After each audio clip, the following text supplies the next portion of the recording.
Atos dos Apóstolos, capítulo 1. A promessa do Espírito Santo. Em meu primeiro livro, relatei a você, Teófilo, tudo que Jesus começou a fazer e a ensinar, até o dia em que foi levado para o céu, depois de dar a seus apóstolos escolhidos mais instruções por meio do Espírito Santo. Durante os 40 dias, após seu sofrimento e morte, Jesus apareceu aos apóstolos diversas vezes. Ele lhes apresentou muitas provas claras de que estava vivo e lhes falou do reino de Deus. Certa ocasião, enquanto comia com eles, deu-lhes a seguinte ordem: não saiam de Jerusalém até o Pai enviar a promessa, conforme eu lhes disse antes. João batizou com água, mas dentro de poucos dias vocês serão batizados com o Espírito Santo. Então, os que estavam com Jesus lhe perguntaram: Senhor, será este o momento em que restaurará o reino a Israel?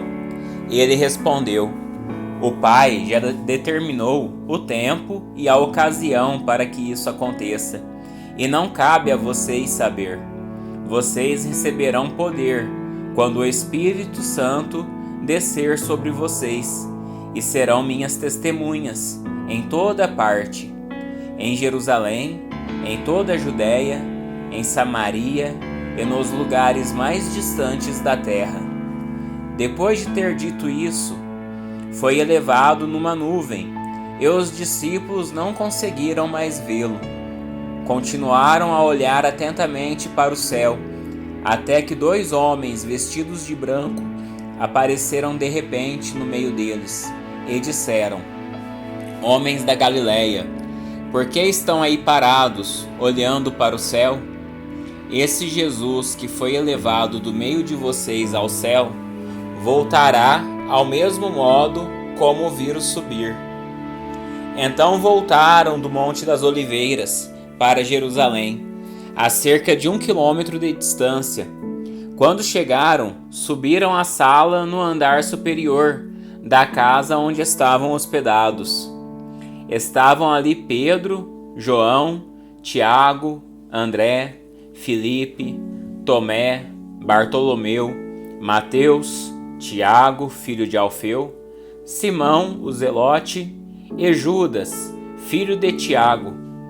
Todos eles se reuniam em oração com um só propósito, acompanhados de algumas mulheres e também de Maria, mãe de Jesus, e os irmãos dele.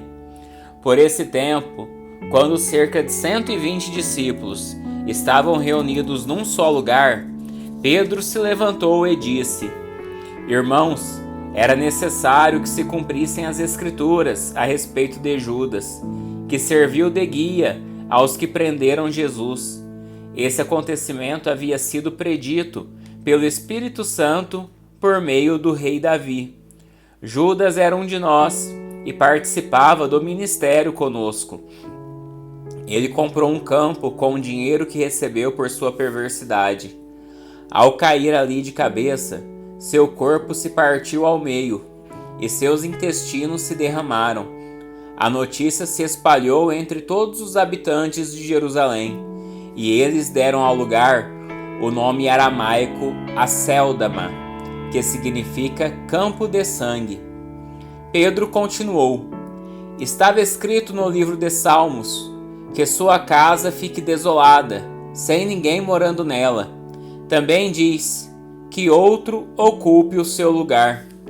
Agora, portanto, devemos escolher um entre os homens que estiveram conosco durante todo o tempo em que o Senhor Jesus andou entre nós, desde que ele foi batizado por João até o dia em que foi tirado de nosso meio e elevado ao céu.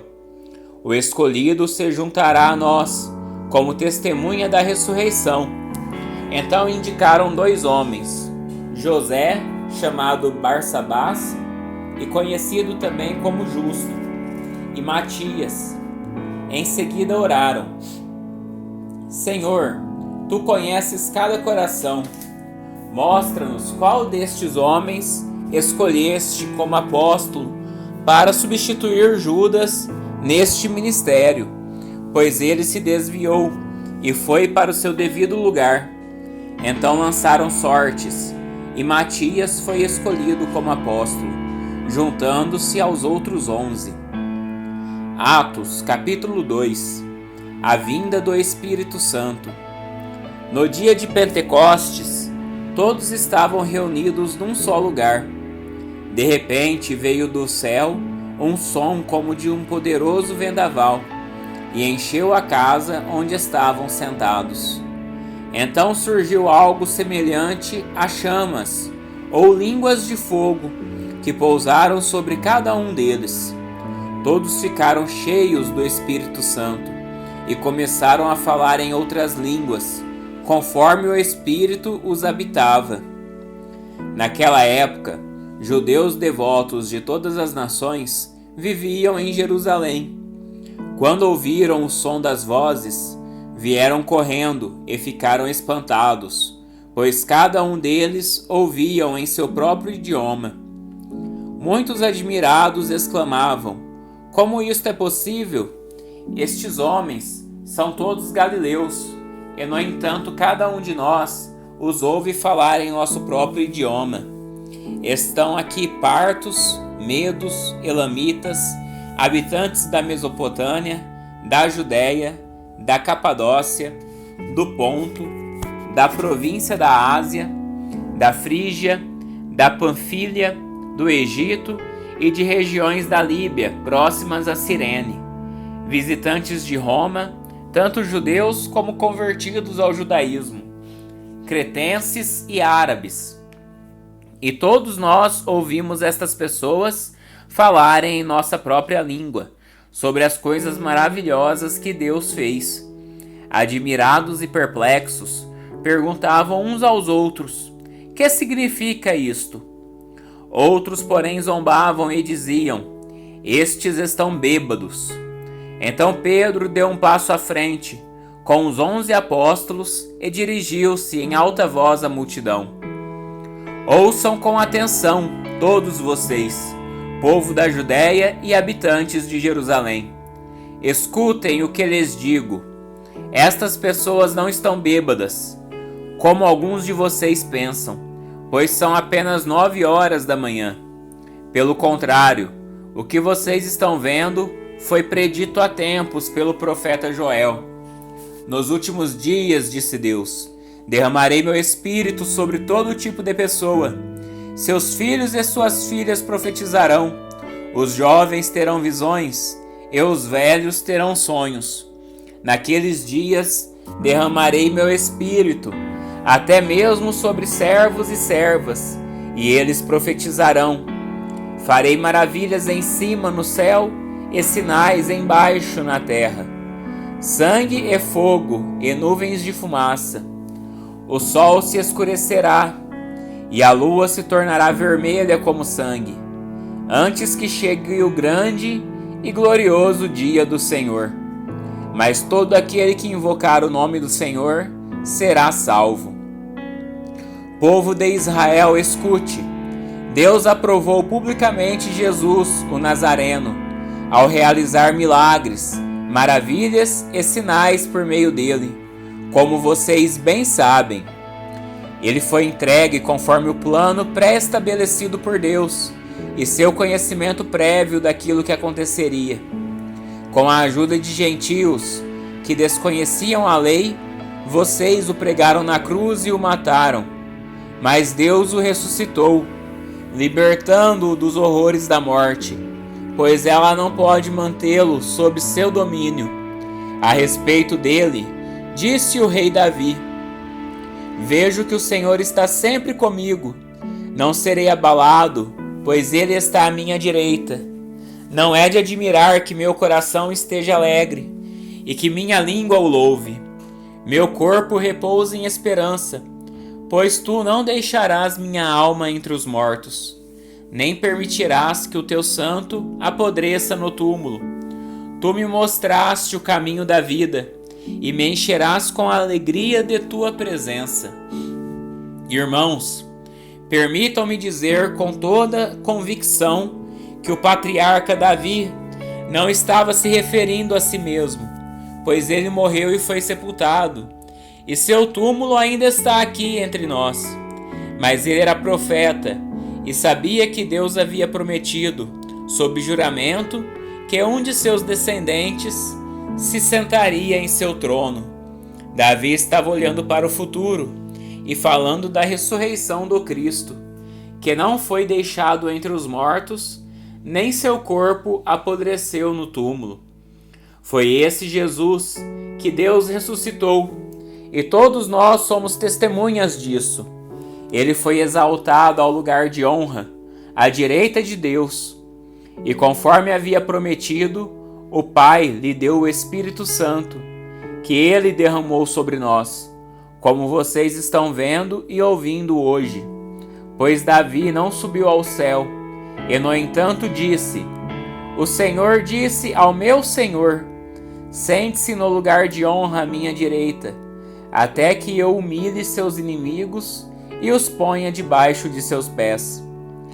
Portanto, saibam com certeza, todos em Israel, que a esse Jesus que vocês crucificaram, Deus fez Senhor e Cristo. As palavras partiram o coração dos que ouviam, e eles perguntaram a Pedro e aos outros apóstolos: Irmãos, o que devemos fazer? Pedro respondeu: Vocês devem se arrepender para o perdão de seus pecados, e cada um deve ser batizado em nome de Jesus Cristo. Então receberão a dádiva do Espírito Santo. Essa promessa é para vocês, para seus filhos e para os que estão longe, isto é, para todos que forem chamados pelo Senhor nosso Deus. Pedro continuou a pregar, advertindo com insistência a seus ouvintes: Salvem-se desta geração corrompida. Os que acreditaram nas palavras de Pedro foram batizados, e naquele dia houve um acréscimo de cerca de 3.000 pessoas. Todos se dedicavam de coração ao ensino dos apóstolos, à comunhão, ao partir do pão e à oração. Havia em todos eles um profundo temor, e os apóstolos realizavam muitos sinais e maravilhas. Os que criam se reuniam num só lugar e compartilhavam tudo o que possuíam. Vendiam propriedades e bens e repartiam o dinheiro com os necessitados. Adoravam juntos no templo diariamente. Reuniam-se nos lares para comer e partiam o pão com grande alegria e generosidade, sempre louvando a Deus e desfrutando a simpatia de todo o povo. E a cada dia o Senhor lhes acrescentava aqueles que iam sendo salvos. Atos capítulo 3. Pedro cura um mendigo aleijado. Certo dia, por volta das 3 da tarde, Pedro e João foram ao templo orar. Um homem aleijado de nascença estava sendo carregado. Todos os dias ele era colocado ao lado da porta, chamada Formosa, para pedir esmolas a quem entrasse no templo. Quando ele viu que Pedro e João iam entrar, pediu-lhes dinheiro. Pedro e João se voltaram para ele. Olhe para nós, disse Pedro. O homem fixou o olhar neles, esperando receber alguma esmola. Pedro, no entanto, disse: Não tenho prata nem ouro, mas lhe dou o que tenho.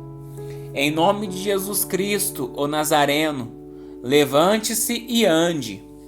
Então Pedro segurou o aleijado pela mão e o ajudou a levantar-se.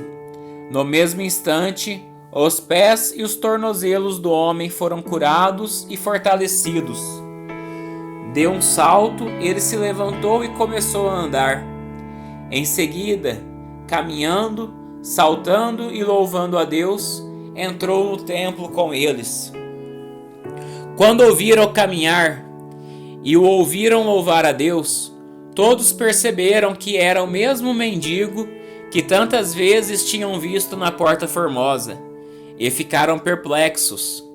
Admirados, correram todos para o pórtico de Salomão, onde o homem permanecia com Pedro e João, e não se afastava deles. Pedro, percebendo o que ocorria, dirigiu-se à multidão. Povo de Israel, por que ficam surpresos com isso? Disse ele. Por que olham para nós como se tivéssemos feito este homem andar por nosso próprio poder ou devoção? Pois foi o Deus de Abraão, de Isaque e de Jacó, o Deus de nossos antepassados, quem glorificou seu servo Jesus, a quem vocês traíram e rejeitaram diante de Pilatos, apesar de ele ter decidido soltá-lo. Vocês rejeitaram o santo e justo, e em seu lugar exigiram que um assassino fosse liberto. Mataram o autor da vida, mas Deus o ressuscitou dos mortos, e nós somos testemunhas desse fato. Pela fé no nome de Jesus, este homem que vocês veem e conhecem foi curado. A fé no nome de Jesus o curou diante de seus olhos. Irmãos, sei que vocês e seus líderes agiram por ignorância, mas Deus, assim, cumpriu o que todos os profetas haviam predito acerca do Cristo, que era necessário ele sofrer essas coisas. Agora, arrependam-se e voltem-se para Deus, para que seus pecados sejam apagados. Então, da presença do Senhor virão tempos de renovação, e ele enviará novamente Jesus, o Cristo que lhes foi designado, pois ele deve permanecer no céu até o tempo da restauração final de todas as coisas, conforme Deus prometeu há muito tempo, por meio de seus santos profetas. Moisés disse: O Senhor seu Deus levantará para vocês um profeta como eu, do meio do seu povo. Ouçam com atenção tudo que ele lhes disser. Quem não der ouvidos a esse profeta será eliminado do meio do povo. A começar por Samuel, todos os profetas falaram sobre o que está acontecendo hoje. Vocês são descendentes desses profetas e estão incluídos na aliança que Deus fez com seus antepassados, ao dizer a Abraão: por meio de sua descendência, todas as famílias da terra serão abençoadas. Quando Deus ressuscitou seu servo, ele o enviou primeiro a vocês, o povo de Israel, para abençoá-los, fazendo cada um de vocês se afastar de seus caminhos pecaminosos.